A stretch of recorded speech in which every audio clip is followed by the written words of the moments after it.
Indeed a privilege for me to be here for the first time to attend the Ambassadors Roundtable at this very premier think tank of China, and to discuss, talk upon a topic which is of great significance to societies and individuals across the globe. Uh, Certainly, as mentioned by earlier speakers, that we are facing a formidable crisis. Like Mr. Chatterjee said, that it was like a bolt of lightning for all of us. It certainly ensnared the entire world, leaving behind a trail of battered economies, depleted resources, jittery world markets, and a tragic tale of misery, individual suffering and misery. And it is a test for the entire human race of what we have achieved so far, and indeed a test of our governance systems also. In Pakistan too, we were tested. Being a developing country, we have to face many challenges. There was shortage of essential medical supplies. We came to know the deficiencies of our public health system. But we followed the international best practices to set up necessary infrastructure to combat this health crisis. It was smart lockdowns, special economic packages for the vulnerable parts of the societies, and vaccines. And we thank all the international countries, especially China, for very timely support to us, especially vaccines, which have helped in saving lives in our country. So, colleagues, we are in the third year of struggle against pandemic, and I think we have reached a point where we can draw some lessons from this, either of adequacy or inadequacy of our global and national responses. And these are important lessons because we have to draw short-term and long-term solutions. So I would like to say a few points. Firstly, in our view, of course, it has been said earlier also that any approach to dealing with the health crisis has to be inclusive and not divisive. Secondly, that it's a health crisis that we are talking about, which has, of course, impacted the entire humanity. So it has to be based on scientific evidence and methods of epidemiology and community medicines.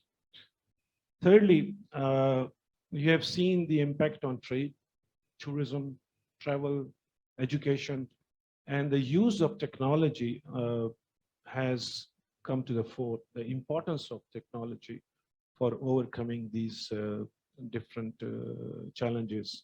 For example, I think we need to more talk about cross-border trade, creating cross-border platforms for payments, smart logistics.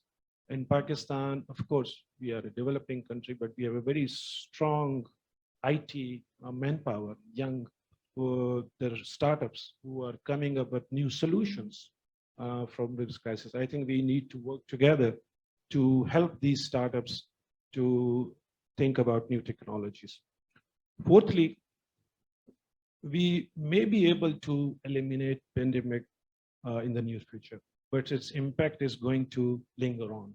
And already, as mentioned by Mr. Chatterjee, that there are rising inequalities within nations and amongst nations. The poverty incidence, as you mentioned, with statistics is alarming. So I think it's very, very important that the SDGs, achieving those SDGs 2030 agenda of UN is extremely important. I know that the forthcoming BRICS Summit Plus Summit, the title or the theme of this BRICS Plus Summit would be the achieving SDGs.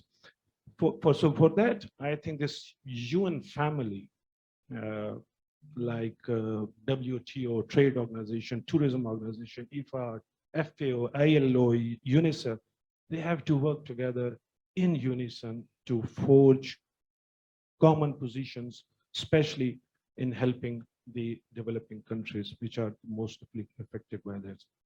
Fifthly, we need to focus on SMEs. SMEs are the mostly hit um, community in our countries. I was reading a report this morning in Global Times or Daily News that in China, SMEs uh, contribute 70% to the tax revenue. They form 50% of GDP of China. So they are so important, not only for countries like China, but us also. So the governments needs to see how they can help SMEs to recover from this crisis. Lastly, I would like to emphasize, which have been, of course, mentioned earlier also, that the success against COVID-19 rests in international solidarity.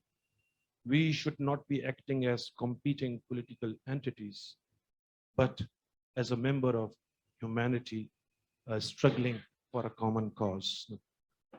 Here we are talking about international mobility. So I think the international community has to see how it can work together, it can walk together.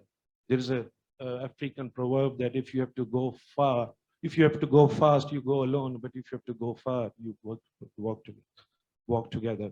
So these words, Mr. President, about strong support for multilateralism, collective effort, as mentioned by Ambassador of South Africa also, and I'm sure that will be mentioned by other speakers also. These are not mere cliches.